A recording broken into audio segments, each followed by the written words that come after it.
Meeting for May 1st. Could we please rise for Pledge Allegiance? I pledge allegiance to the flag of the United States of America and to the republic for which it stands, one nation, under God, indivisible, with liberty and justice for all. I would just like to apologize for the delay. We had an executive session that went a little bit longer than expected. Can I get a roll call, please? Mrs. Eisenberg? Mr. Huffman? Here. Mr. Honcho? Here.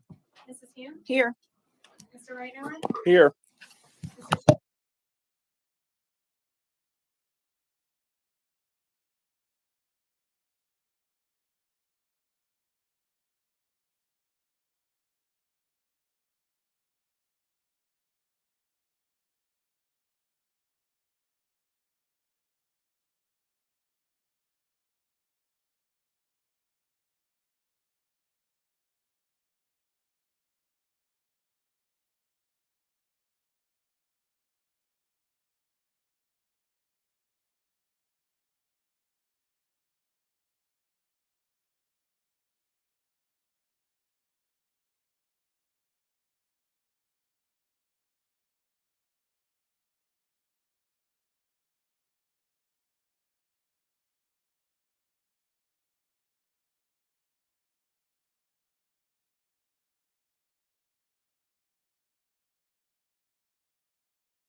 AP exams began today. They will continue for the next 2 weeks, and Keystone exams are the following 2 weeks. Last Friday, April 28th, the high school band, jazz band, choir, chamber singers, and treble choir performed for senior citizens as a preview for their concert tomorrow at 7 p.m. This Thursday, the sophomore class is going to the Philadelphia Zoo. Teacher Appreciation Week is the week of May 8th. Student Council is hosting for the teachers Dunkin' Donuts on Monday, Panera Lunches Tuesday, massages from Positive Touch in Topton on Wednesday, and a flower for each teacher on Thursday. The following day is the Keystone Kickoff. On May 10th, jazz band, chamber singers, and treble choir are performing at the Reading Phillies. Prom is May 12th at Sunnybrook Ballroom. The theme is Once Upon a Time. The Art and Music Banquet is on Wednesday, May 17th. Students will be recognized for their hard work in the arts. May 20th is the last BH Clothing Circle event of the year. They will be distributing free clothing from 10 a.m. to 12 p.m. in the high school cafeteria. And lastly, graduation rehearsal is on Wednesday, May 24th. The senior awards are on May 30th at 8 a.m. and the baccalaureate is that evening. And graduation will be on May 31st at 6:30 p.m. in Keystone Hall in Kutztown University. Thank you very much. Megan. In high school athletics, boys tennis ended their season 2-11 last week. Softball plays at Lions Field tomorrow night for senior recognition and youth night at 6 o'clock. Baseball competes for the division title this week against Tulpehocken and Ole, and they must win both games to clinch the title. Boys volleyball has their senior night this Wednesday at home against Berks Catholic at 6, and the team is qualified for both county and district playoffs. Track and field competes in the last meet of the regular season tomorrow at Ole Valley, at the Shaner Invitational this weekend at Wyomissing, at the County Championship Firing Meet at Governor Mifflin, May 11th and 13th, and at the PIAA District Championships, May 19th and 20th at Shippensburg University. The PIAA state competition will be held for those who qualify the 26th and the 27th, also at Shippensburg University. At this point in time, most athletes have qualified for postseason competition for at least one event. And the Sports Banquet Awards Ceremony and Athlete Signing Day will be held in the high school auditorium on the evening of May 21st. Thank you.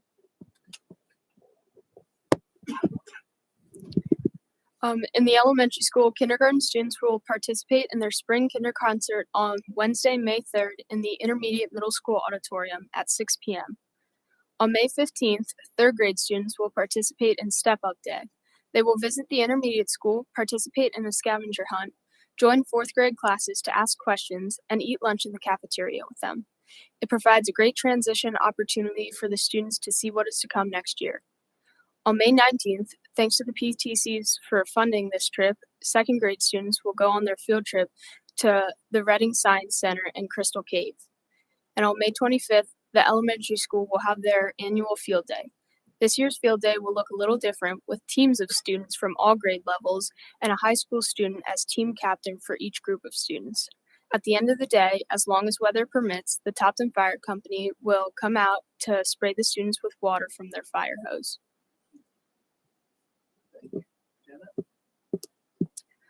In the intermediate school, homerooms are doing various projects to wrap up the year.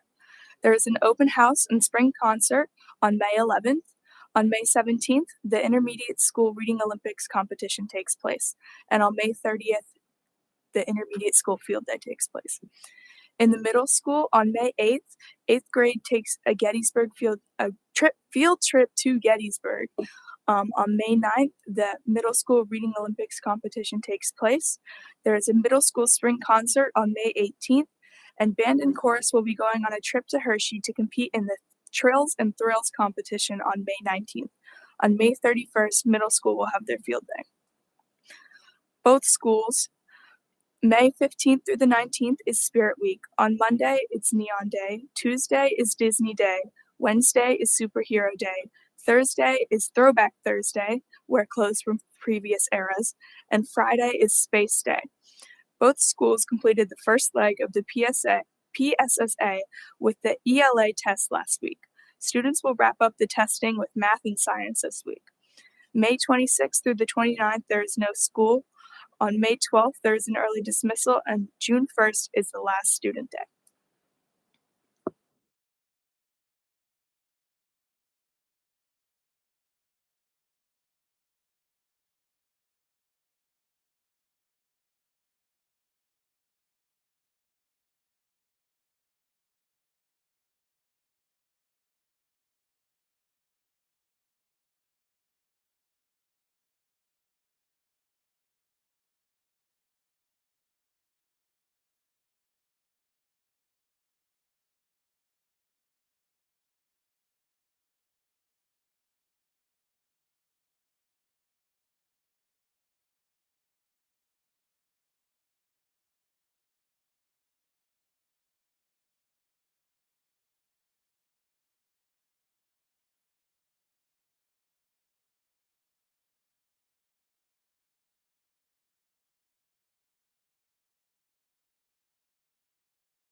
Is there any public comment at this time? Hearing none. Moving on to board of directors report. Can I get a motion in a second? Motion. Second Sheets.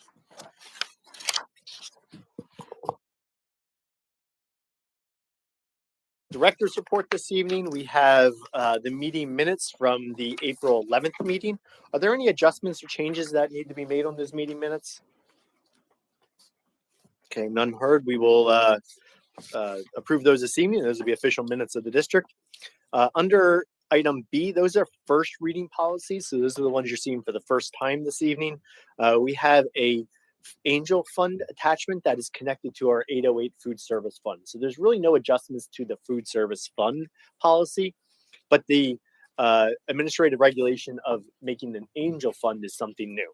So the concept behind that, if you have a chance to read through it, you'll kind of see the premise behind it, but it's to create an opportunity for those that want to give to the school district an account essentially that can be used to then disperse to individuals that may need help supporting the debt that they would have in the food service department. I think we all remember, but just for the edification of public, the food service account has to be its own account separate from any other school district account. It's the only one unique in school district budgeting, but it has to stand alone. And so that means that there can't be any debt associated with that. And we have been struggling a little bit with student debt this year. And so we thought this was a good way, a positive angle to that. Instead of talking more negatively about student debt, let's talk about the positive. If someone wants to contribute or support families that are in need, they can do that through this policy attachment now. There's really essentially two ways to do that.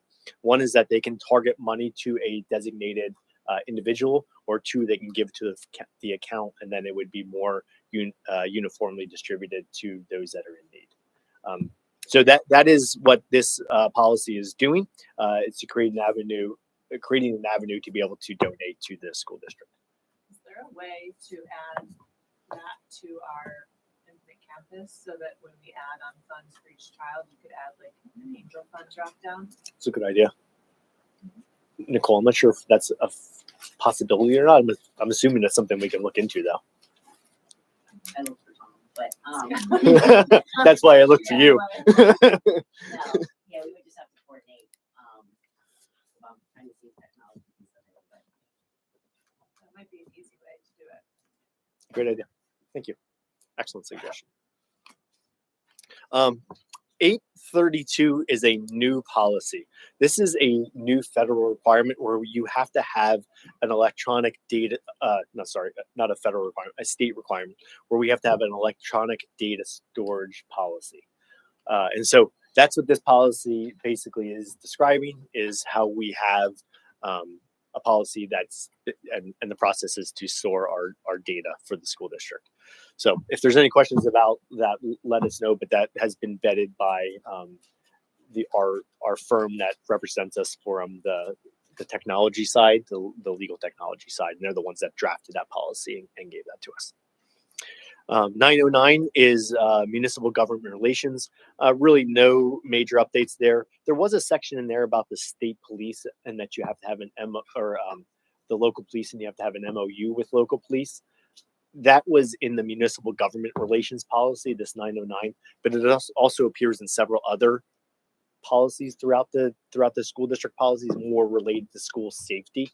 And so we felt it was duplicate to have it in here, because if something gets changed in one place, then you kind of have to track where the breadcrumbs to where this one might be. So it made more sense to remove it from here and keep it in more of our safety and security policies. It's already in there. It's not like we're removing something that's not already addressed. So that's the rationale for that removal. 910 community relations, no major updates. Senior motivators, learnings and smiles program. Just in case you are maybe not familiar with that, that allows residents in the school district that are senior citizens to come in and volunteer for the school district, and then they get essentially a credit that goes back to offset their property taxes. So it's a great initiative. It's a win-win because we have senior citizens coming in to work with our students, and vice versa. Then they get a little bit of support off of their property taxes. And then the last one is news media relations, and again, no major updates to address there. Any questions on the policies? Second reading policies are as presented. There was really no discussion of changes that had to be made, so those are as they were presented last meeting. And then we have item D, which is to appoint a school board treasurer. It's a 1-year term. It would be from July 1, 2023 to June 30th, 2024. It is the one position that is off cycle. As you probably remember from December, we did a process where we have elected the president, the vice president.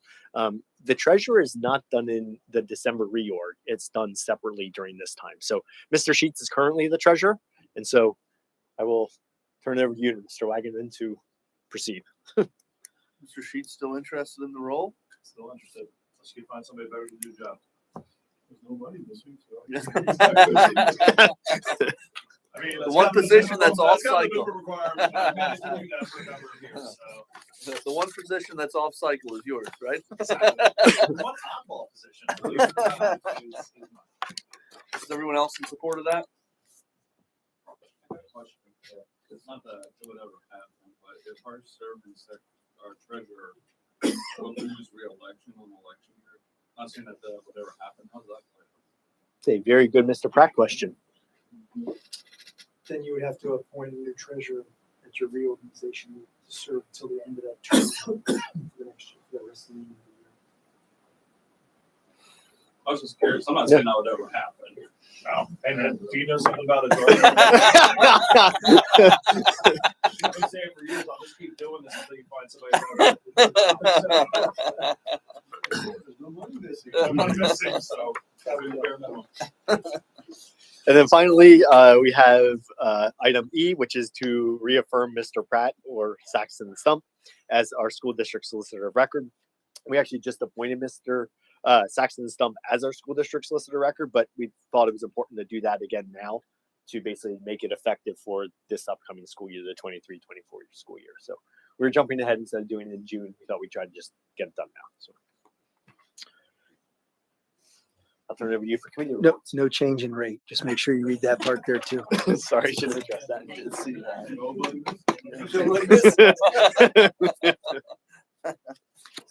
All right, moving on to committee reports. BCIU, Mrs. Hume. Good evening, everyone. I submitted the written report as I always try to do. Just 2 additional comments beyond that. One of the things that the BCIU board did at its last meeting on April 20th was to celebrate the retirement of Mrs. Donna DeLoretta. She was the organization's chief financial officer and chief operations officer for the past 5 years. She served at the BCIU and other financial roles for 18 years. The reason why I'm sharing it with you is she's Brandywine Heights Area School District alumni. So if we have the opportunity, it might be nice for the district to send its thanks and well wishes for the work that she did and to stay in touch with a fairly accomplished and distinguished alumni. And then the second quick thing, the Angel Fund mentioned made me think of this. So across Berks County, there are more than 1,600 students experiencing homelessness.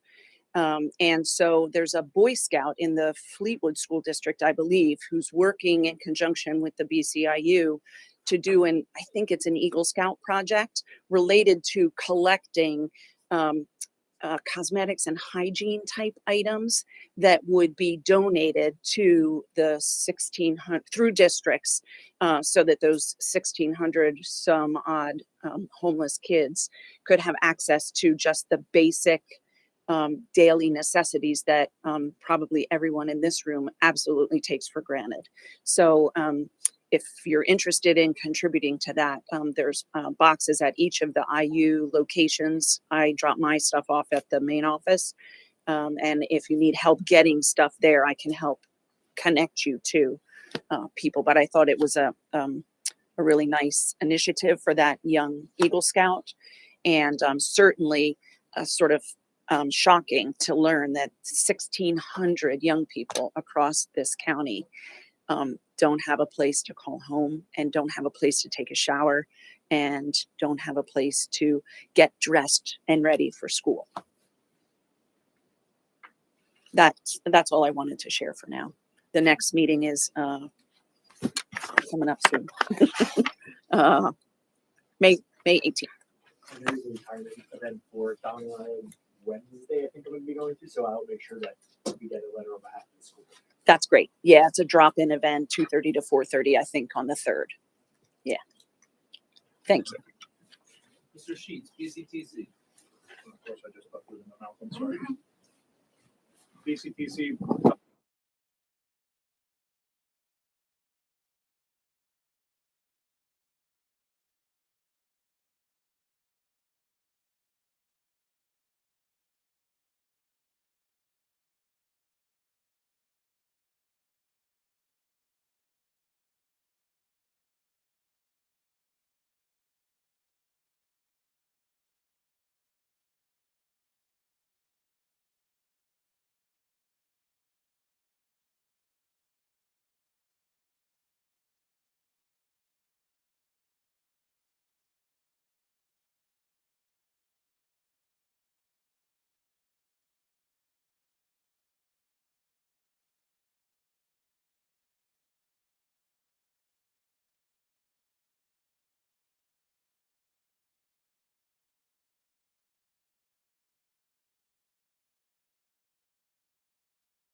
I was unable to make the last COLA meeting, but I'll pass it over to Mr. Pottinger to continue on. But one thing that I did want to note, I was excited to read that Governor Shapiro's 2023 proposed school budget has a mental health block grant for school districts at $100,000 minimum to the school districts that apply for it.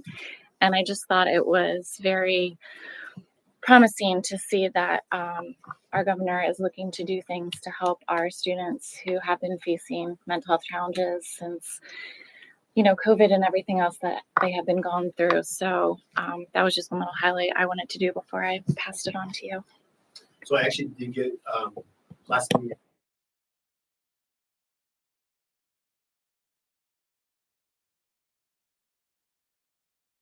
We have had a legislative breakfast.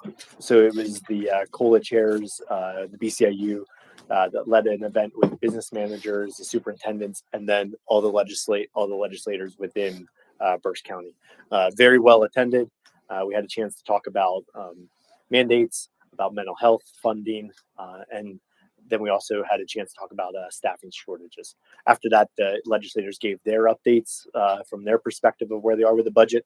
And Mr. Hefner, if you recall, last time we talked, we were very concerned about the timeline of the budget and understanding how that ripple effect impacts our decisions before theirs. And they actually, before I could even bring it up, addressed that and admitted that it's a flaw in the system. So, Any solution to that?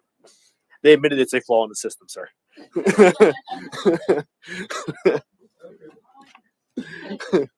So it was at least good to hear that they've recognized that, though, quite honestly, and we'll see where that goes from there. So that is the update from the COLA perspective and some of the things that are happening on that lens.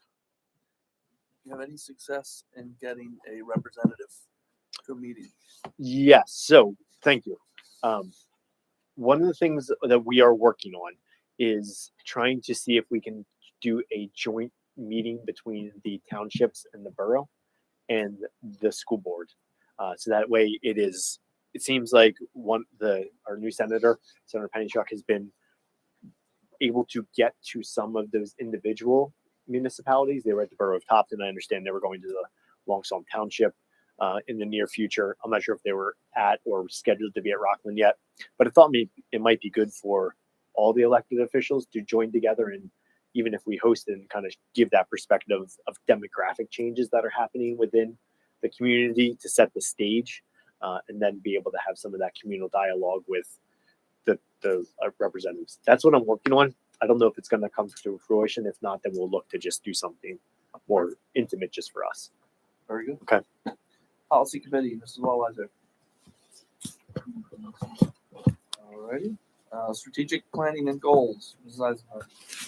Mr. Potiger will be presenting what they've been working on through the year later on in the meeting.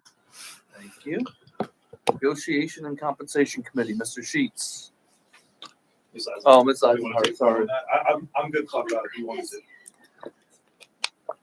No, I'm not ready for that. You didn't tell me. Sorry, that's okay. That's okay, that's okay.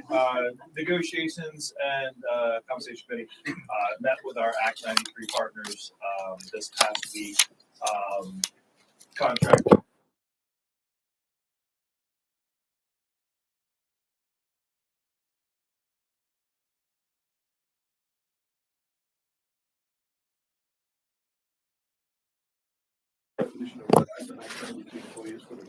Sure, no problem. Act 93 employees are employees, they are administrators. When you're an Act 93 employee, you actually don't have a contract, you have an agreement, right? So it's different from the contract that we have with our professional employees. This is more of a gentle person's agreement about regarding compensation, fringe benefits, pay, etc. So your people basically that desk. From Miss Kelly down, that would be your Act 93 employees. Okay, good.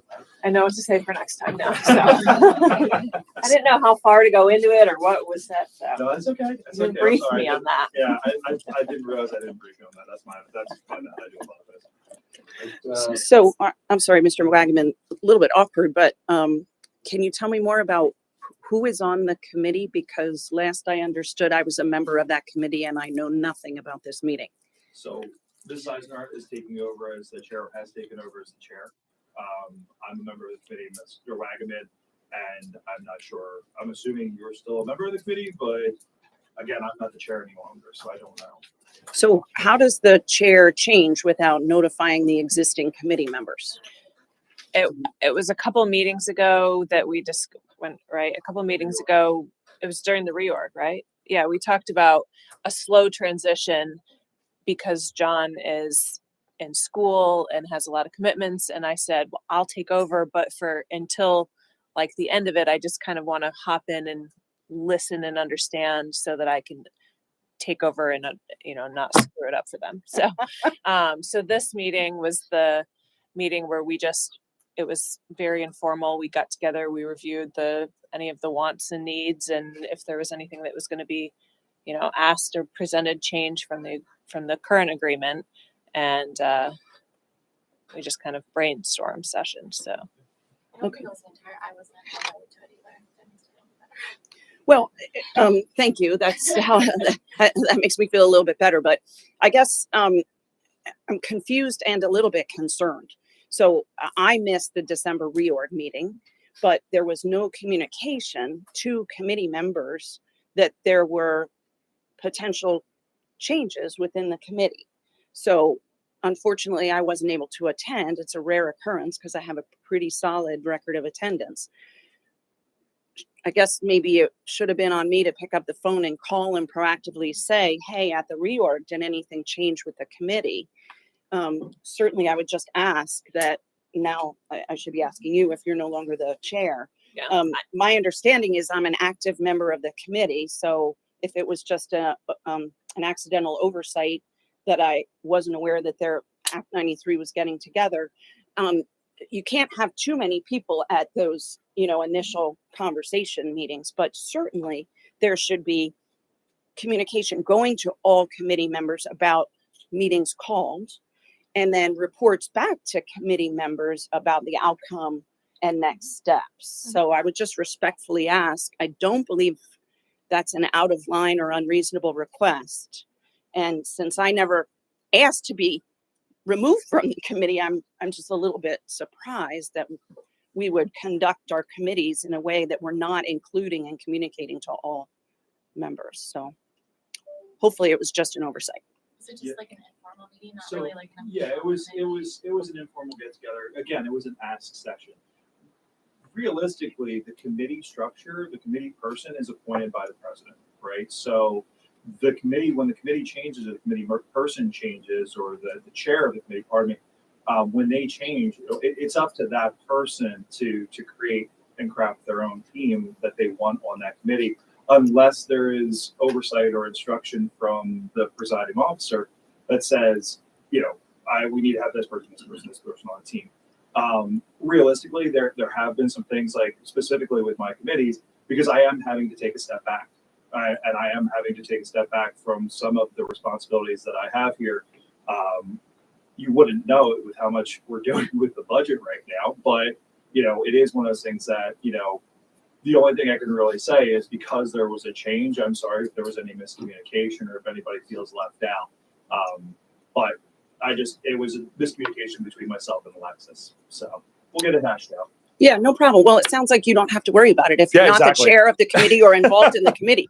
So thank you for your service on the You're very committee. welcome. I would just like to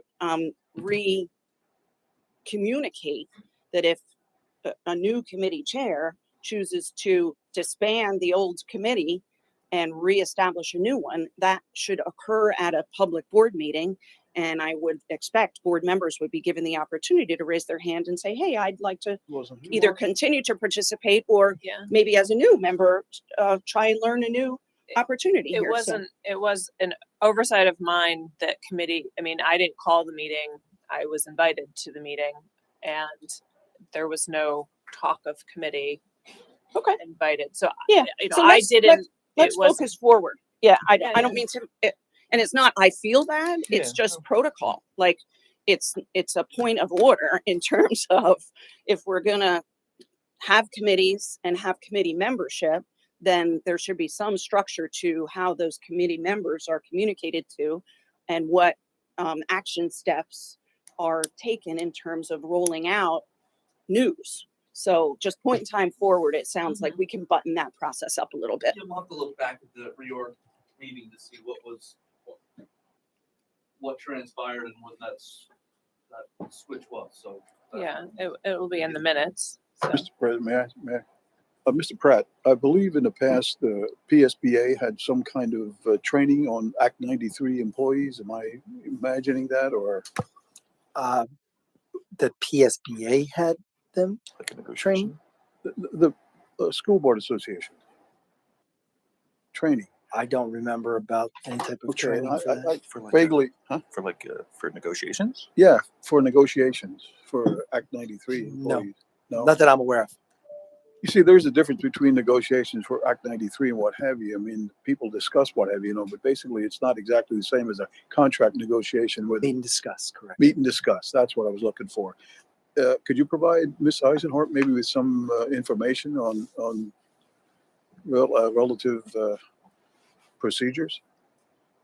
I'll be happy to do so when she contacts me and asks me for that information. Yes. I'm not setting up a date. I just want No. you to. Understand. Okay. All right. Thank you. I'll make a date. all right, building and construction committee. So the items that are in the building construction committee are really the result of what is now on this agenda this evening. A lot of work has been done with the committee since the last meeting. There are 3 recommendations that have come out of that work. The first one is to partner with a company called Arcterra. It is a local architect firm, but also a nationwide firm that really focuses in on high-end athletics facilities, everything from major league baseball and football down to local high school level events. And it's a resident in a school district, which is really nice. And so we have vetted that, did interviews and have really reevaluated our whole entire position of where we are with the athletic project. So just to kind of give a quick update and recap of what started back in the summer, we had evaluated a couple different options for athletic facilities, and we were looking to invest here at the middle school. There was kind of the debate between the high school and the middle school. We originally were looking at the high school. We shifted gears to the middle school because of the initial cost proposal that was given to us through the ESCO project. And that then calibrated us and said, let's move over here. We had partnered with a company at that point and started really digging into the the regulations associated with that because of Toad Creek and being a high quality stream, which led us to the determination that it was not possible to build the entire track and turf system here within the middle school. So we reevaluated again, pivoted, and went to that was a nice COVID word, pivoted, went to the high school again and was working with a firm. Those costs ballooned well beyond the point of what our budget was. So it forced the committee and the administration to reevaluate again. Where are we going? What's our priorities? What's our budget? And what can we do to ensure that we are still creating a athletic experience in this facility within the school district while also being budget conscious. And so that's what really made us pause and stop and readjust, and why we are recommending the Arcterra company this evening. That will be an investment in a grass field. So take the grass field that's there, basically redo the grass field that's over there at the high school, put a synthetic track in at the high school, add lighting to the high school, scoreboard, and then accessibility as well. So it's a lot of things we've been talking about, minus the strategic shift from going from a synthetic turf field to a grass field. And that really is the big change. It's going to come with some consternation maybe from the community, because there's a lot of people that have their heart set on a track, on a turf field. And understandably, we thought it was within reach, but again, as we evaluated numbers and we evaluated the costs associated, it quickly grew past the point of being able to afford that. So that's the shift of what we're looking at right now. And so the board this evening, when we get to the business section, has a contract with Arcterra, which will be the architect firm that we would partner with now, then to design that. The timeline to design, go through the permitting, and then the actual construction, we won't have this in place until not next year's track season, but the following year's track season. So it is a lengthy process to get us to that point. Yes. Okay. Thank you. I was kind of doing my cycle. So that's step one. The second one that the board evaluated was what are we going to do with this middle school field? So knowing we can't just abandon it and not do anything with it, it's a community resource, and it's quite honestly our field for our middle school sports. So we're going to do two things there. That's really step 2 and step 3. Step 2 is to partner with AASA. It's an engineering firm. It's the gentleman that came to our school board meeting back in the winter and had requested that the softball league partner with the school district and asked if they could receive the old lights from the stadium. He had an engineering firm. If you remember at that meeting, he asked if there was anything he could ever do from an engineering side that he'd love to partner with us. And so we decided to make some strategic partnerships there, and he's going to help us develop and build an ADA accessible platform at the middle school so that we can solve that problem of accessibility here within this facility. If anyone has been at this facility, you know that it's a great venue. It's a great night on the bank, and lights are on and fun, but it doesn't really have any accessibility. And so that's really the goal there, is to solve that problem. And then the third one, in conjunction with that, is to invest in some field upgrades. And so that would include a maintenance plan, some field restoration, but primarily the biggest piece is to put an in-ground irrigation system into the field. If anyone remembers last year, the field's conditions before we even started the fall season were pretty bad. They were dry. It was dried out. The playing conditions were not good. Started to get lumps within the field because of the dryness. And so it caused a lot of issues for us. So this investing in a irrigation system will help to keep our ability to maintain that field through the dry season and into the fall season for soccer or for fall season sports. So those are the 3 recommendations. It puts us in a position where we are able to address and invest in both areas for our middle school and our high school sports, and still do it within the confines of what we have set aside for the building projects. That's where we are this evening, and those are in the business section for this evening. Looks like you have questions. Well, I don't know if now's the Sure. time to ask some questions about that or if I should wait to. Okay, let's do it now. Okay. Yeah. Thank you. So a couple of things. So each of these initiatives, particularly the roughly $200,000 investment in the architect piece for the high school, how much of what we've already spent to date, or even if we haven't spent much, how much of the work we've invested is leverageable, or is this new company starting essentially from scratch? We haven't spent any money, so that's the good news. We will. What we lost was 9 months, and so we will be starting from ground zero again. The reason for that is there was a lot of speculatory work that was happening behind the scenes, but nothing was done in terms of formal permits or actual plans, documents drafted at an architect or engineer level. So it is starting at ground zero. So upon completion of this engagement with this architectural firm, we'll have plans, we'll be positioned to get permits, but we won't have anything constructed. So what portion of the budget that we have earmarked for the high school changes is this roughly $200,000 investment in the planning phase? Sorry, say it again. I'm not following you. So we must have a budget for Yep. the high school piece. Yes. Can you reiterate how much is that budget just for the high school piece? Because this $200,000 investment, I'm trying to understand, all it does is get us positioned to take the next step, which we may or may not end up taking. Hopefully we take it. Yep. But it's a $200,000 investment, but it takes a chunk out of the pie Mhm. that we've reserved for that initiative. I'm trying to understand the math.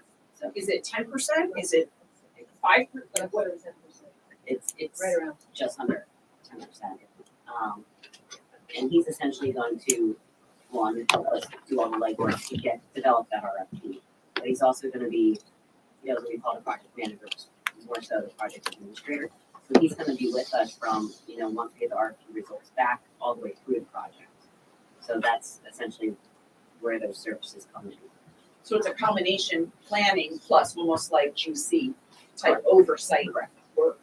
Yeah. Okay.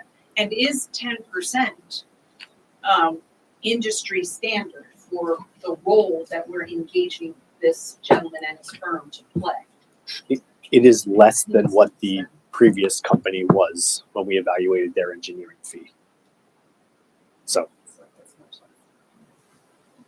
hopefully that helps. It does? Yeah. Yeah, okay. And in terms of turf fields now, is the vision out there. Yeah, I'm sorry, not turf, grass fields is the vision out there. Had a 50-50 chance and I said the wrong thing, even though my brain was thinking the right thing. Sorry, thank you for correcting me. So grass fields at the high school. And from an athletic department perspective, from a building principal perspective, from a phys ed teacher perspective, have all of those voices been factored into the committee's work? So yes and no. Yes, we've engaged with the athletic director. She's been involved in all the meetings. Administration, yes. We've talked with the high school, with the gym, the physical education teachers as well, but haven't engaged with them in terms of like, what are your needs? And we're not quite at that point yet we were just at the point of like, which direction are we going firm wise, and which direction we're going, turf or grass, and then really helping them. They'll help us with some of that layout discussions and flow and function side of it. So the turf versus grass decision is purely financial. It's Yes. not needs driven, it's purely financial. We simply can't afford as a district, or we don't have an appetite to be able to spend that much money on the turf field. Yes. So it sounds like, and the architect's proposal is pretty detailed in terms of exactly what they're going to provide and what they're not going to provide. I didn't see any, and maybe I misread it or wasn't thorough enough in my interpretation, but I didn't see any work engaged with the architecture around around needs assessment at the next level. So you're saying, yep, we made this big strategic decision, grass. And now we've got a whole nother litany of decisions in terms of what is the vision for that field. We know it's going to have improved lighting. We know it's going to have improved, drainage, all those kinds of things. But in terms of that next level of engagement around needs, defining needs, making sure we've got the next level of vision, how and when does that occur and with whom involved? He actually specifically addressed that. He said that's our first next big step. So when we start the next round of meetings, it's going to be on those needs assessment questions. Okay, and So that's with the committee? That's with the committee and the architect. And so it'll be on us to be able to engage with students and faculty and those individuals that are going to be working in that space once it's complete, to be able to get some, and generate some of those thoughts and ideas to give to the architect to help him then craft the vision. And have those people who you plan to invite into the process and have the committee members been sort of shopping around their initial vision with schools like Kutztown, with schools like Foley, with schools like YO that have gone down this road and probably learned some really valuable lessons so that we don't have to relearn them. Let's use their lessons and their money so that we don't make those same mistakes potentially. Yep, I know Sarah's been engaged with the Kutztown and the YMS because that's where we really started evaluating. We were evaluating turf or grass, like what was the benefits, what was the cost impact if we went with the grass versus the turf, and feasibility and those sort of things, because those are the two that do have a grass and not a turf field. Right. And so at that management, at that administrative level, those conversations have been engaged with. That's fabulous. I would just encourage that at this next level, assuming we go forward tonight with the board approval, I would encourage those conversations to continue to happen. I mean, Kutztown's our neighbor, we work well. They all know you, you all know them. They just did this a few years ago. Both of the firms have worked with these area schools and told us extensively about the projects. So we've heard a lot about them. All right. Question specifically around this synthetic track. How many lane are we pursuing? It'll either be a 6 or an 8. Right now, there's a capacity for an 8 that's there, but he's going to expand it even further. The goal is to expand the soccer field, to make it a bigger playing surface area, and then that'll bump out. So basically, everything you imagine at the high school now, don't imagine it, because it's going to be essentially a new layout, same layout but a new layout. And again, I don't have any expertise or even skin in the game in terms of athletes or anything like that, but I would recommend that we leverage the people who have deep expertise and knowledge. And I would also recommend, from a board perspective, that we look for a vision that positions us to be able to host sophisticated competitions. So to invest millions of dollars and then to learn after the fact that, oh, you only have 6 lanes, therefore you can't host a district meet, or you only have 6 lanes, whatever it is. I don't know all those specs. I'm just not that knowledgeable about this subject matter, but I hope that we're. Okay, yeah, but I mean, so that's one. There's probably 70 other decision points. So leverage the expertise so that we don't end up with something that works short term, but that when we look back, we go like, why didn't we make it bigger or better or different so that we can be positioned better for the future? Yeah. Okay. May I just add that I think we did a very thorough job in your concerns. Mr. Horn works all over the country. He works for a professional. He's done professional artificial turfs. He completely reversed what we were told by the other company we were working with. Completely reversed his approach with a grass field from what they would take with a turf field. And I think the other members of the committee can surely back me up when I said I grilled the other guy as hard as I could. One of my problems was we have sinkholes in the area. Okay. And as we're determining what we can do and what we can't do, what we should do, shouldn't do, what have you, two little sinkholes show up on the field. Okay. Now it was a situation there, I guess one of the pipes came off in that. And I questioned the gentleman that we were working with, will you be drilling for looking for cavernous rock? Will you be doing all that probing? And can you guarantee that if we put a synthetic turf field in there, that we're not going to have a sinkhole show up one morning on 50-yard line? And he said, well, we will do that, and we will guarantee that search there for 5 years. But they only guarantee the field for 7. Then it has to either be redone or completely refurbished. So do you take a chance? Do you take a chance? I don't think so. So there's many little things like that. I want to show you, Mrs. Hume, I don't think anybody walked out of those meetings saying, we forgot to ask him something towards the end, okay? And I feel confident that Mr. Horn has the experience that you were looking for.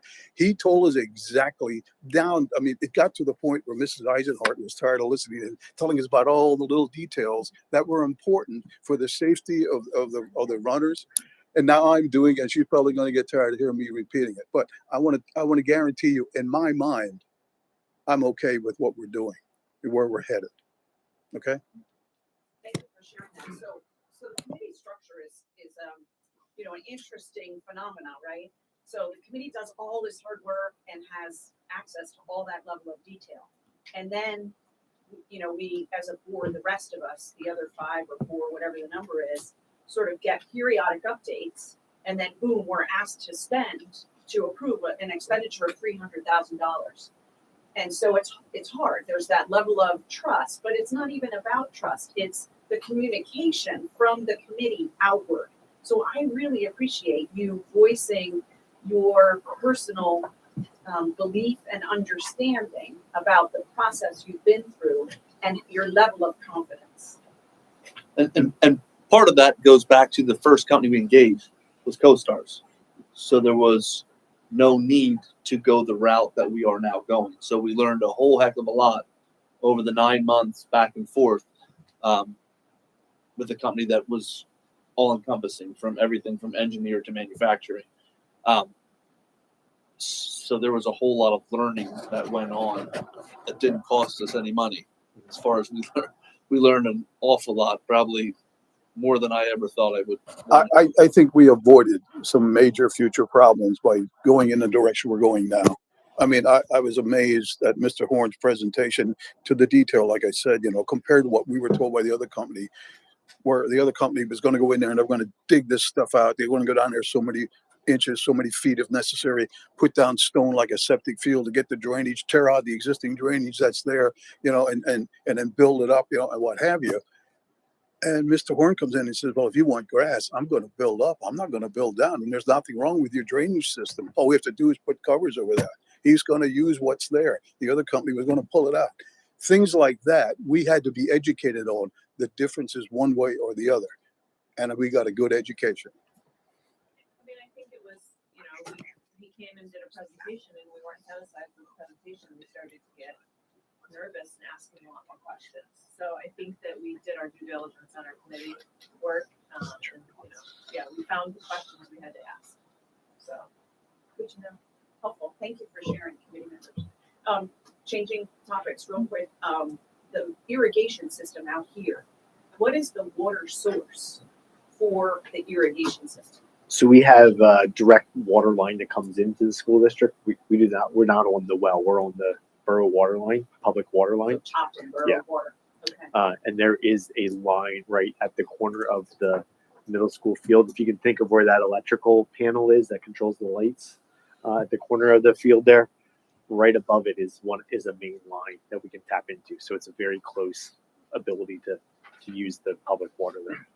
And is there just an estimation, like high level, what our additional usage becomes over the course of a school year between fall sports and spring sports? And is there capacity for that? And do we understand the costs involved in that as water becomes more and more precious. Yeah, I do not have a cost estimate for you that, but we can work on seeing that if that company can provide that for you. But tonight, we're being asked to support a vote on an irrigation system. But we don't know the cost For the water. of maintaining it. But we can't predict the weather. Yeah, we may not need it at all. We may not have to run that. With the amount of rain we've had in the last few days, whatever, I'd say the irrigation system wouldn't have been turned on at all, and may not be turned on for another week or 2 or 3, depending until we get to the hot summer months. So, it's one of those things. If you don't do it and your field goes bad, then we just wasted money. I think this is an investment in protecting what we're about to do. And honestly, we watered the entire last soccer season. I don't know that it was a giant bump that was noticed by the business operators. I mean, and we have the sprinklers on now. That's what I mean. So it's been running, and I don't know that it was.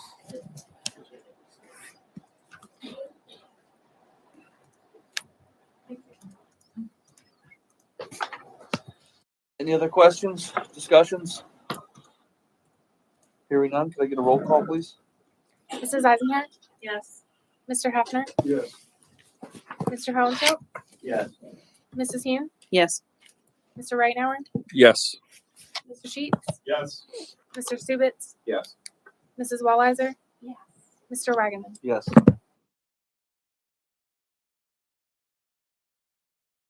Second. Motion right now. Cool, thank you. So this evening we have the business and operations report. To begin, we have the bills list through May 1st. So to begin, we have the general funds totaling $287,654.09. Item B is the food service bills totaling $46,001.84. We have no construction fund bills for this period. And capital reserve, we have bills totaling $4,188.75. And then item E is the financial reports through March 31st. Items 1 through 4, we have the revenue and expense reports for each fund. Item 5, we have the investment schedule. Item 6, we have the student activities report. And item 7 is the budget transfers report, which we have nothing to report. So moving on to the special education pupil services part of the agenda, we have item 1 is to approve the tuition agreement with Hogan Learning Academy out of Fleetwood for a district student at a cost of $460 per day per student. That is an increase of $35 per day as attached. Item 2 is to approve the ESY agreement with Therapy Source for speech services beginning July 1 at a cost of $78 per hour. That is no increase from the prior year. And you will see as we get into the business and operations for not only this month, but June, we get into that part of we're starting to see those annual renewals. So the agenda will be pretty heavy, but a lot of them are renewals, essentially carryovers from the prior year. So moving back to item 3, we have to approve the ESY agreement with Capstone Academy for a district student at a cost of approximately $12,121.25. Item 4 is to approve another ESY tuition agreement with Opportunity School for a district student at a cost of $165 per day. That is no change in the rate from the prior year. Item 5 is to approve the 23 summer work experience assessment program known as SWEEP for special education students as attached. This program is scheduled for June 19th through July 26th. And I believe that's about 12 of our students. And item 6 is to approve an agreement with Keystone Deaf and Hard of Hearing Services out of Wyomissing for interpreter services at a cost of $58 an hour. And then item 7 is to approve an agreement with Bucksmont Academy at a cost of $193.72 per day. So the total anticipated cost is $3,900. We have nothing for this month under curriculum and technology. Moving into facilities maintenance, the first couple we just talked about. Item 1 is to proceed with Architera for construction architectural services for the planning for the high school track and natural grass athletic field. And that includes the automated irrigation system, new LED lighting, pedestrian access in an amount not to exceed $192,605. Item 2 is to approve an agreement with Arthur A. Swallow Associates of Allentown, PA to design and secure permitting for the ADA accessible plaza platform at the top of the ISMS field right outside at an approximate cost of $10,000. Item 3 is to ratify an agreement with Hummer Turf Grass to 1, install an irrigation system at the middle school soccer field. 2, and this is the ratification part, field restoration top dress using 60 ton of sand on a field surface in order to smooth and level surface and create a seed bed. And 3, the field maintenance plan as attached. And you'll see the costs broken out below. Item 4 is to approve a proposal with Alarm Tech Suppression out of Reading. They do the inspection and testing of the kitchen exhaust hoods. This is a renewal and no change in cost from the prior year. Item 5 is the 3-year proposal from Johnson Controls to inspect and service our fire alarms sprinkler systems at an annual cost of $15,829. This is a $500 increase from the prior year. Item 6 is to approve the proposal with Longacre out of Valley to replace the evaporator coil and outside condensing unit on the high school walk-in cooler at a cost of $8,385. Item 7 is to approve the CoStarz proposals with Division 9 contract flooring of Fleetwood to replace the flooring as detailed. We have the high school office, the middle school office, and the pupil services office. And as requested, you'll see the square footage is attached, and also the updates from the previous board meeting were emailed out as well, showing the square footage. So item 8 is to approve the contract with Carl Environmental Group of Monton, PA to abate pipe installation in the basement, storage, and hallway area at a total cost of $4,900. Item 9 is to approve the maintenance agreement with Honeywell for the elementary and ISMS building automation and preventative maintenance and service agreement for 5 years. You'll see it's an increase of $1,223 from the prior year for the first year in the agreement. Item 10 is to approve the 23-24 fuel bid with the BCIU as attached. We did the tank wagon and RLM fuel at the NYMEX price of $1.51 a gallon, and also the heating oil for the NYMEX plus price of 0.5560 per gallon as attached. And item H is to approve the 23-24 PSBA standards package membership dues. We get the membership due piece and the policy maintenance package for a total cost of $11,565.38. That's an increase of $312.51 from the prior year. So item I is there's no cost associated, but we did want to have the board essentially approve it to ratify the 5-year rewards program agreement with BSN Sports for the purchase and supply of athletic apparel and equipment as attached. Essentially, this is a rewards program and a discount program. The high level is if we engage in this for each item we purchase, we get what's called points. And if we meet certain thresholds, then we'll essentially get money back or money towards future purchases. We also do get 40% off, I think, Nike and Under Armour. And also, I think 10-15% off a variety of brands. So essentially, we're increasing our purchasing power by utilizing this option.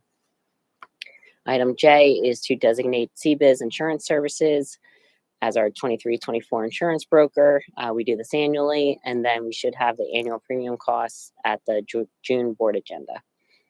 And item K, I would say that's the major one for this evening, to approve the 23-24 general fund proposed final budget totaling $36,006,202.70. This reflects a 1.5% real estate tax increase or 1.0326 mils for a total of 35.9844 mils as attached. Some notable items include it's a 1.5% tax increase as we deem the worst case scenario. If the budget would remain as is, this would result in a real estate tax increase of approximately $58.50 to the median assessed property.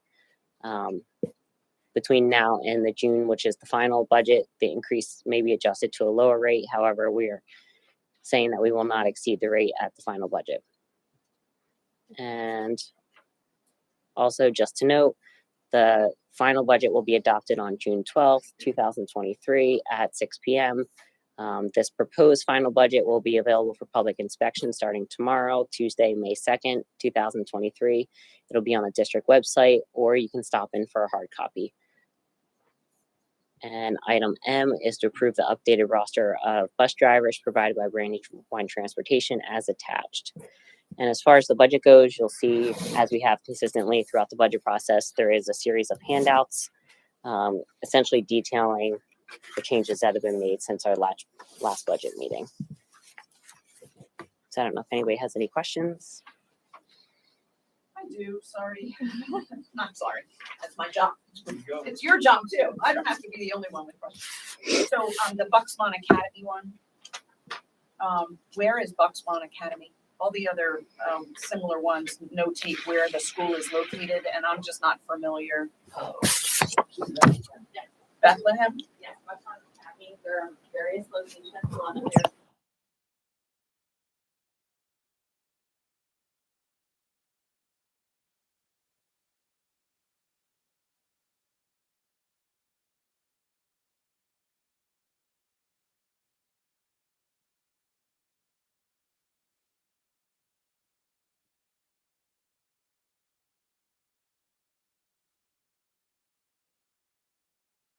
Irrigation system, 62 grand, field restoration, 57 or 5,800, and then field maintenance plan, 8,475. Is that annually? Correct. Okay. Yep. And there is a link. I just haven't been able to get there fast enough to answer the question myself. So if you'd be kind enough, the field maintenance plan annually for 8,000, roughly $500. What do we get for that? That's not like mowing kind of maintenance, right? That's more like keeping it green, keeping it weed free. Yes. Right, so I did look at that, but I got confused about all of this, because this isn't a contract, this is options.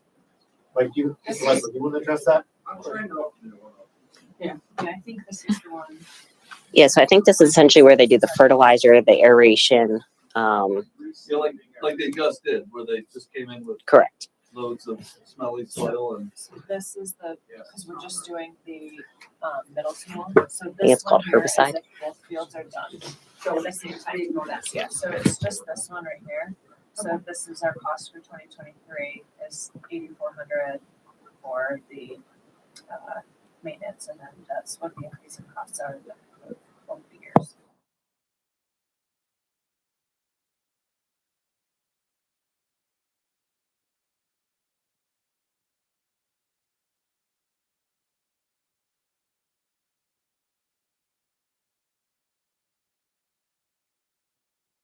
This quote is just for the first year.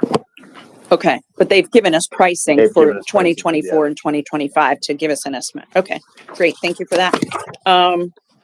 So there's an item that says approve a contract with Carl Environmental Group of Moton for abating pipe installation in the basement storage and hallway area, but what building? Middle school. Can you tell us a little more what the issue is? What do you mean by abate pipe installation? What's happening? There is some old asbestos insulation in the basement areas that are identified in our Euro plant. We've been slowly removing it as money allows and time allows. We're allowed to move so many lineal feet of it per year. So this is just to add on to what we removed last year during the construction project. Right? We're into about the ceiling and some of the wall bases. Okay, so asbestos removal. So with that in mind, Mike, because I'm with you, we've been doing this for a number of years, and as we manage projects here, how much more asbestos is in this building and our other buildings, if any? The other two buildings are anything. This building is basically limited to areas behind the lockers where the radiators come off the roof of the drain. And a couple areas in the hallway, and those last couple areas in that bottom end of the building under the auditorium where we're trying to. And for what's not being removed this summer as part of this project we're about to vote on, you have a game plan in place, presumably, to chip away at these others. Do you have like a target time frame in what year will we be truly asbestos free? It's come down to the point of when we remove lockers like we had last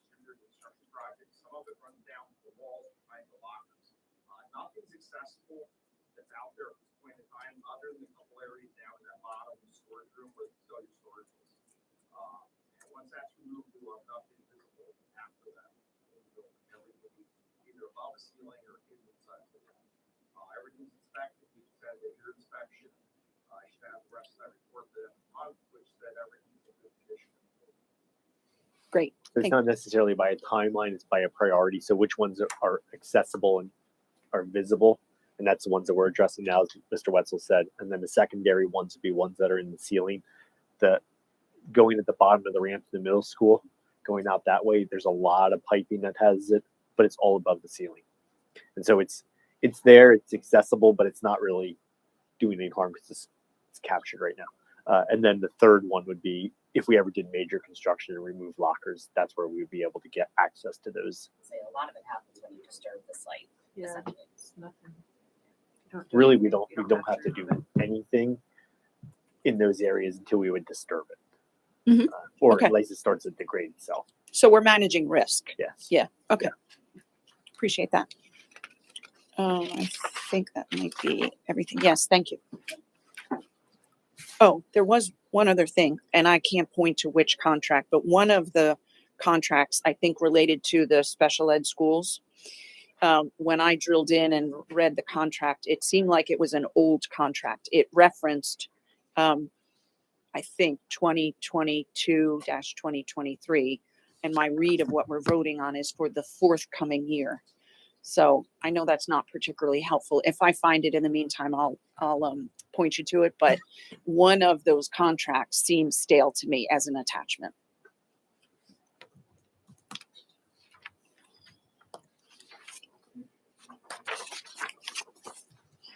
Any other questions, comments? Hearing none, did I get a roll call, please? Mr. Hafner? Yes.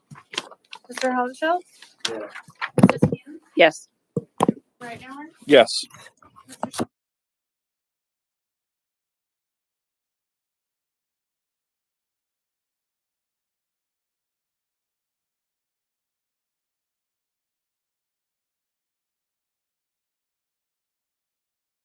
Second, Chief. Something I said. So a couple items under superintendent report. Really, there's only one voting item. It's to approve ESY, which is our extended school year. We do ESY in conjunction with that Camp Spark we've run now for the last 2 or 3 years. And so it creates this camp experience for all students, including our special needs students, as part of ESY. So that is the one agenda item. Questions on that? Okay. I'm going to pass this around. The last week, at the end of last week, Wednesday, Thursday, Friday, I was up the Pennsylvania Rural Small Schools Conference. They are the companies I sit on that board, and also they're one of the organizers that helped with the fair funding lawsuit. What they did is put together a very lengthy and detailed history of school funding, starting back with 1776 in the Constitution, all the way up through today. So there is a lot of legal citations in here and acts and school codes that are inclusive of the funding formula. But I'll just pass it around because I thought they handed it to us. It's a lot of research and effort that went into that. So if anyone wants a copy, I can absolutely get you a copy. But I thought I'd just share that. It might be something to be of interest as I now go through the goals document. So what I'd like to do this evening is just spend a couple minutes going through our annual goals document. This is an opportunity for me to celebrate a little bit and brag a little bit about the great work we've done as a school district. We go forth every year developing a set of goals. We do that as a joint process. As we know, Mrs. Eisenhart sits as the goals chair. As an administrative team, we derive the goals based off of the strategic plan. So the strategic plan is really our driving force. That creates a 5-year path for us. And then within each of those 5 years, we have specific tasks that we work on, which really become our goals. There are 5 different sections. There's a communications and school of pride. There's a high quality instruction, safe and supportive learning environment, engagement and connections. And then finally, we have a facilities and resources set goal. Those 5 are constant. What happens though are the tasks or the goals underneath those main buckets of goals. And so the first one is communication and school pride. The first one, we focused a lot of effort on communications and school pride this year. We rebranded with a new website. We did the app-based website now. Those things are up and running, but we wanted to make sure that we were capturing a lot of the great things happening within the school. So we developed communication teams. So at each building, there are select individuals that are our communication liaisons. They're capturing videos, capturing pictures, writing articles up, and then those get sent to the principal essentially to proof them and to get them posted on the district website. Likewise, Mrs. Bruner has done a phenomenal job of taking on really the marketing side of it and the communications side of it. She is the communications director and point of contact. So when there's emergencies that happen in the school district, when you get those communications, those got to either go out to the community and then more specifically to the board. She's the one crafting those. She also is doing a lot of the marketing side of things like that. She also has been the point of contact for our school website and setting up these communication teams. So we're doing a lot of emphasis and investment in communications with the idea of the more tentacles we have out there capturing the story, the more we can celebrate our students and the things that are happening within our school system. So that's the communications team side of it. A lot of inner workings that happen there, but some great things. Connected with that, we are doing a quarterly newsletter. For a while there, we were going in the board meetings and celebrating, having a few minutes to talk about the newsletter. We haven't been doing that too frequently anymore because we're kind of getting into a routine of them. But one was just released last week. If you haven't had a chance to look at it, I encourage you to do so. Part of that now is to do a student highlight section as well as an alumni highlight section. And we're partnering with the Education Foundation because the Education Foundation is creating a subcommittee that's focused on alumni relations. And so in conjunction with that, so we can highlight alumni, we're working with the Education Foundation. We also are going to start taking those newsletters. And while this sounds a little antiquated, we're going to create some hard copies of them and then put those strategically within the community at Jack's, Market Cafe, but also so community businesses. But also I had an opportunity to meet with our clergy, which I do on a quarterly basis. And their suggestion was to put it at the voting booths. So we're going to have all those individuals that are coming through voting.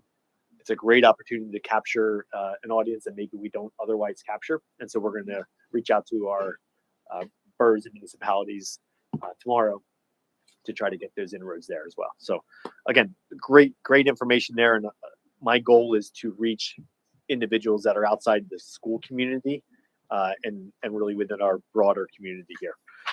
Increase the sign in the district. That is one of the things you'll start to see rebranding, refresh of district signs, some new district logoing.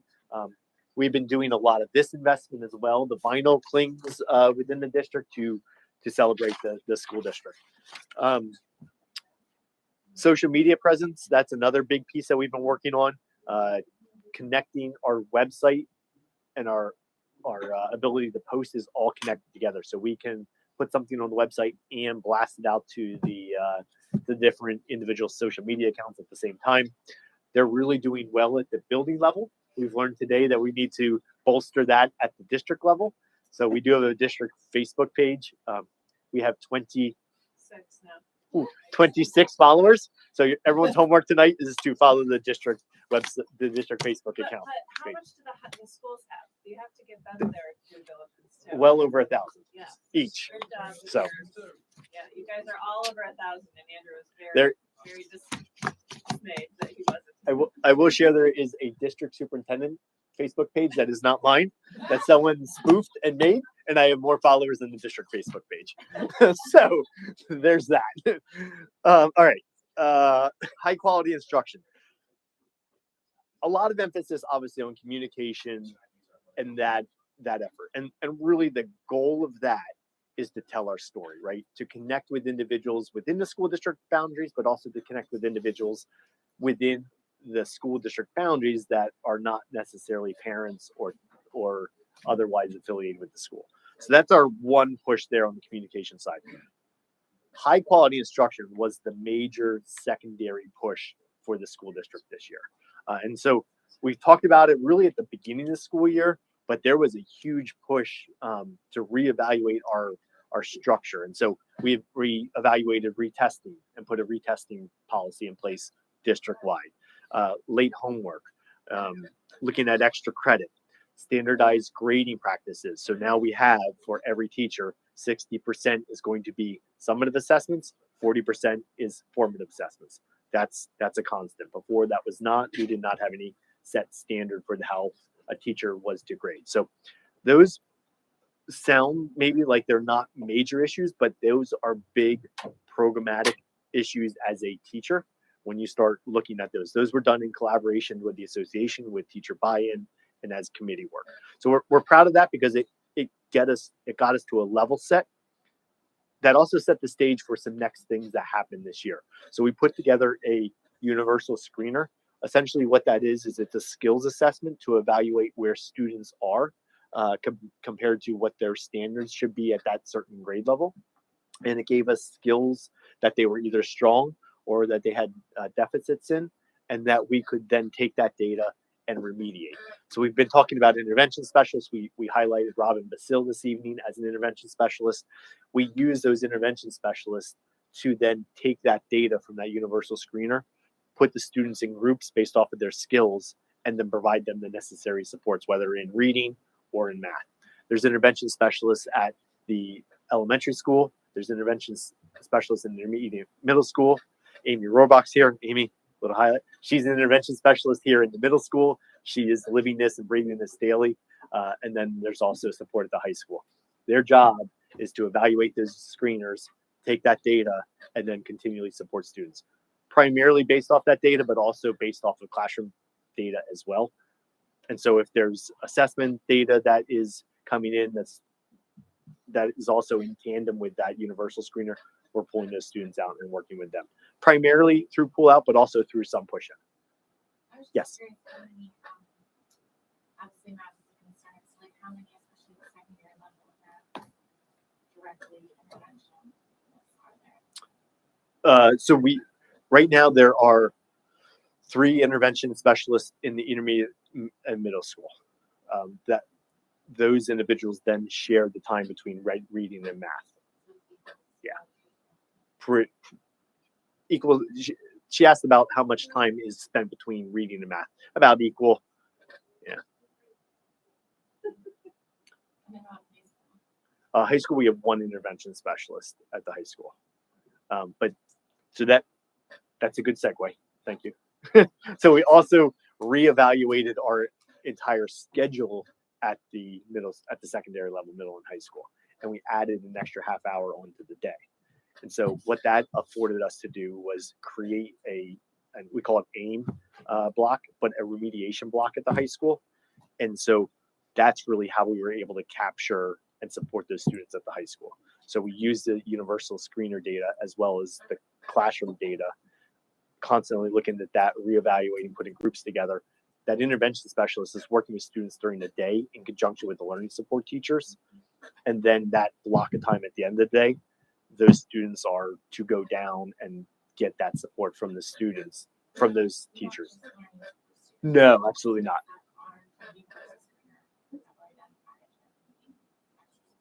That's correct. That's correct. Yep. And then conversely, that block is also, we have time set aside for students that may be struggling in a class. And like, I don't understand this concept, but I have a test tomorrow. And then they go down and can get that support from the classroom teacher as well, or sometimes even enrichment opportunities. So, but really the main emphasis of that was to create that intervention block to support our students. Yeah. So that is really the main pieces that are happening with the instruction side. 2 other points that are kind of related. We also had to reevaluate and reinvent our induction plan. And so we created a 2-year induction plan this year. That's a new PDE requirement. We always had an induction plan. It was a 1-year induction plan. That's now been modified to a 2-year. This year we had Mr. Pratt come in and provide a legal update, really the do's and don'ts of communication and social media our new staff members. So he did a great job with that. And so that was a part of our expanded plan as we looked at the professionalism in a workplace environment. The other piece connected more to academics is we did a partnership with the BCIU and had Mr. Or Dr. Josh Hoyt come in. He is their math specialist at the BCIU. He came in and really spent many days with us evaluating our math curriculum and evaluating things that were happening within our classroom. So aside from the curriculum, he was looking at the instructional practices. Really what he found was that things were on the right track for us from a maths perspective. And so, Mr. Walker, do you want to share any other points to that? Absolutely. So, just to be really transparent with you, I believe one of my biggest concerns was simply the fact that I might be interested in something. So, I wanted to make sure we brought in somebody that really focuses heavily, really solely on math, to just come in and take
The quality of those interns was phenomenal.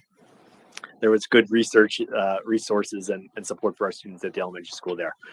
And then finally, we are looking at the whole process of mental health and the supports that we can do at the middle school, because that guidance counselor is at the elementary and the high school, that extra guidance counselor. The middle school, the reason why it's not as supported as the middle school is because we also have communities and schools at the middle school, and that provides supports. That's that partnership grant between Kutztown, Fleetwood, and Brandywine. And so we get a 2/3 staff member here in the school district supporting the middle school students. So I feel like we've done a lot to invest in mental health and supporting our students, and that continues to be an emphasis for us. We also received last year with the budget approval a grant for safety measures. That was a $120,000 grant that we're using to put exterior door sensors on all our doors throughout every exterior door in all 3 buildings with a camera at those doors. What that sensor will do is if that door would open there and be left ajar for some reason, it will send an alarm to the office, and then the office staff would be able to come down and evaluate and make sure that that door is shut. Maybe it just didn't shut all the way and it sends that alarm, or maybe someone propped it purposely. But either way, that is absolutely a safety concern, and we know that's the easiest way for an intruder to get in. So that's why we decided to invest in those funds to be able to do that. From a safety and supporting learning environment, there's also a goal in there about equitable experiences, and so we did free food Fridays in conjunction with the Education Foundation, and I'll speak to that in a little bit. We also have technology access and the Wi-Fi hotspots. Those continue to be a resource for our families. When we look at equitable resources, primarily students that are financially in concern is really the emphasis that we go on.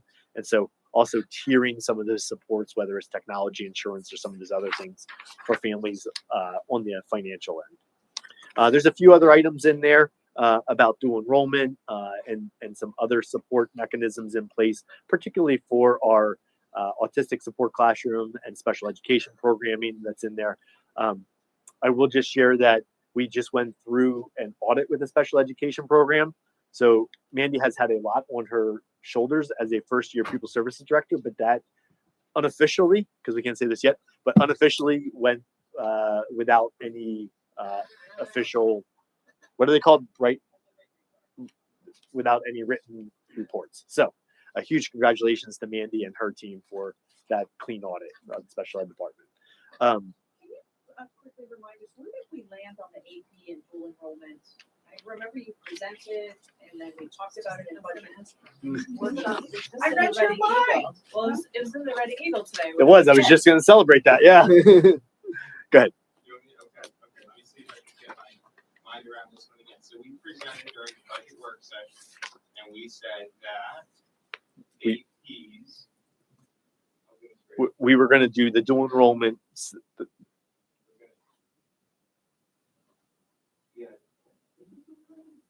From memory, I believe we said if you are 3 over 2, we're going to pay for your AP exam, and then we were going to incentivize those that are full lunch. If you score 3 or higher, we're going to reimburse maybe 50. I have to double check my notes. It was reimbursed 50% for the whole cost of the test for those students.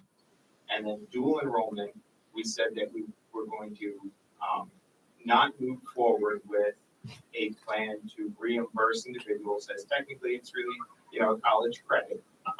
However, we were going to pursue a grant, which I will not say. You go ahead, go for it. Celebrate away. So this is a little awkward. We, as the public school institution, have not received official confirmation, but there was. So the Red Eagle, I hope they got it right, because they said that there are 2 schools in Berks County that were awarded the dual enrollment grant. So Mr. Farina submitted the grant on behalf of the school district, where we applied to get funding for students that are financially at risk to essentially offset the cost of dual enrollment for 2 years. We put in a maximum grant allowance, I believe, was $75,000, which again, based on our calculations, should cover students that are free and reduced through, for 2 years to essentially take dual enrollment classes, and that will be covered by this grant. The exact number of students that end up taking advantage of this, we still have to work with our high school to make sure that this information is shared with our students so they know about the opportunity. It is a little awkward that it's a 2-year and then it goes away unless there's future grant funding. But we're super excited about the fact that we're one of 2 schools in Berks County, and by far accounts for the largest amount of money in Berks County for this amazing opportunity for our students. So it's something that we're extremely excited about. That's awesome. Thank you. We were awarded the full 75, it said. Yeah. Kutztown got 30. So, very good job. We have a better grant. Turn his mic off. Yeah, exactly. Not that we're competitive. So fabulous, congratulations. And so now it's a marketing initiative to sell it to the moms and dads and kids to sign up for these opportunities. Yeah. And so this becomes effective in the forthcoming school year. Correct. Great job. Actually, it's on the TV. So we have an official section where we submit our grant, and it still says it's being reviewed in progress. Actually, yeah, education.pa.gov. That's the second one. Shocker, right?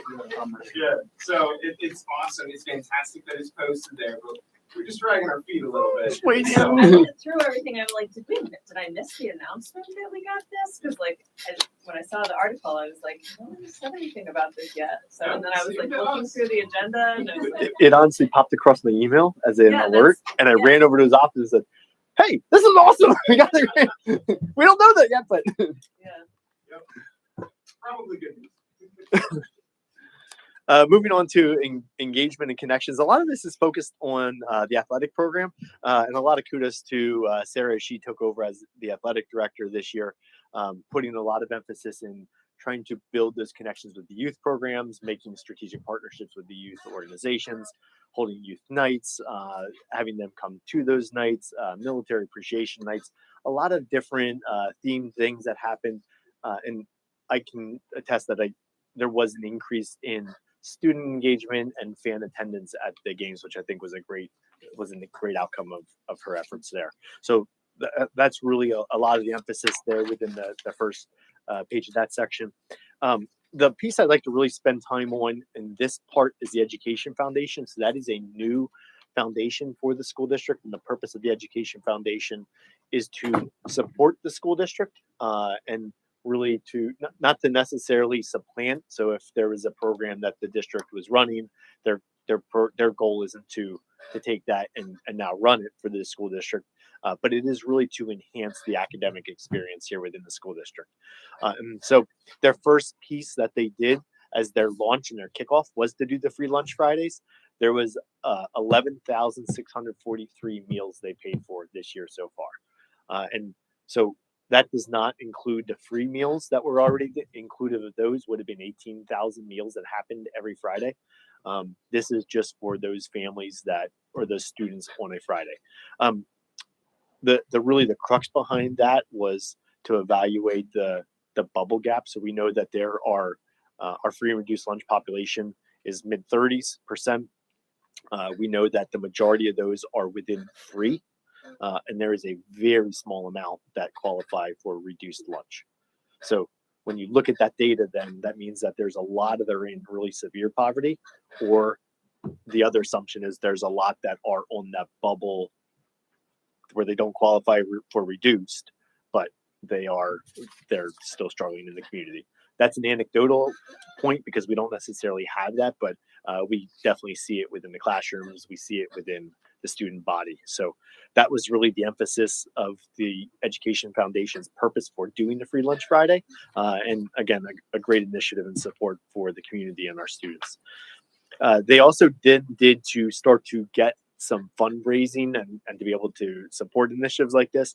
They did an 80s night, and thanks to Mr. Wagaman and his team, they really put together a great night in conjunction with the Education Foundation as the first big kickoff for the Education Foundation. There is a 5K run that's happening this Saturday. So if anyone is interested, that is a great opportunity as well.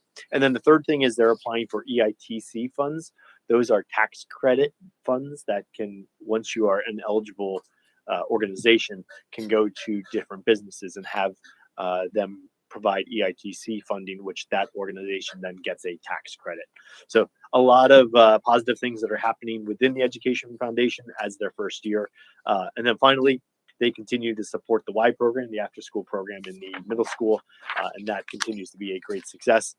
We were able to recognize Michelle Moore this evening as a staff member retiring. She's been the spearhead behind that program for the last several years, really driving that to a great point in terms of being a balance between supporting kids after school, creating fun opportunities, but also academic enrichment opportunities. So she's had career things in, she's had STEM initiatives that are going on. They do cooking, they do all kinds of fun things within that group. So finally, we have the facilities and resources. It's the final goal. This is really the backbone part of the school district. New computer staff devices this year. That was a rollout. That always is a big rollout, but that went really flawlessly. And a lot of credit to you as a board. If you remember, Mr. Volker approached you last year during budget and said, can we have some money up front so we can buy these devices before that July 1 time? And then we can get them in and start to get them imaged and ready. And because of that, it was a flawless rollout. So huge credit for his forward thinking, but your forward thinking as a board to go along with that. New student information management system, Infinite Campus, and that rattles off a whole bunch of other things that tied into a new registration system, that tied into a new special education management system, that tied into a new food service system, that tied into a new athletic registration process system, new parent portal, a new payment portal for payment for Mrs. Eisenhart mentioned the food service program. That's a new payment program. There's a new electronic absence program as well. So there was a host of inner workings that went just along with that Infinite Campus, and that was a lot of legwork, particularly at the beginning of the school year to get us to where we are now. On the technology backbone, we are looking at new switches and new servers. That's part of our E-rate funding. Those E-rate funds come in a cyclic process, and then we purposely tie together some of those backbone pieces that cost a lot of money to get those reimbursed and offset some of those costs. So we are in the process of bidding out the network switches and servers right now. We also have a painting plan we put together. So we did building walkthroughs this year, evaluated all 3 buildings, everything from molding that wasn't quite right to more strategic, bigger initiatives that had to be done from a facilities perspective. One of those was developing the painting plan.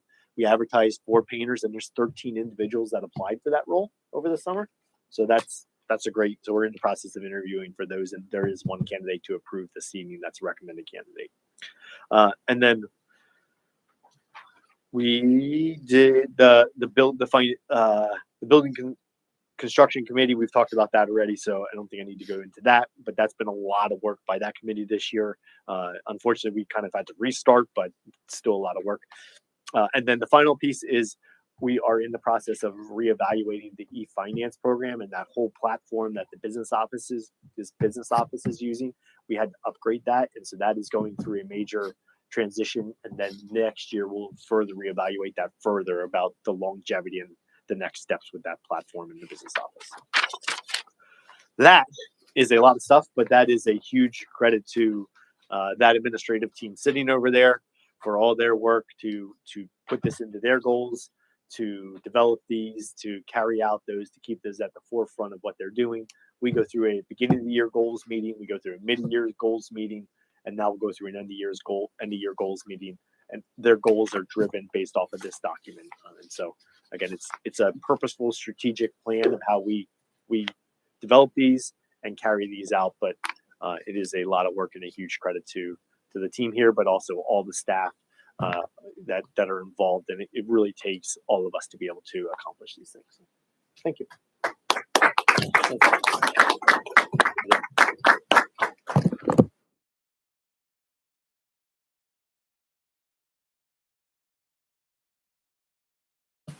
Mr. Honshaw? Mrs. Hughes? Yes. Mr. Reitner? Yes. Mr. Sheets? Yes. Mr. Stubitz? Yes. Mrs. Wallheiser? Yes. Mrs. Eisenberg? Yes. Mr. Hoffman? Yes.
Yes. Mr. Sheets? Yes.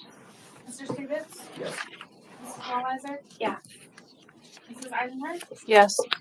Mr. Heffner? Yes. Mr. Hohenfeld? Yes. Mrs. Smith? Yes.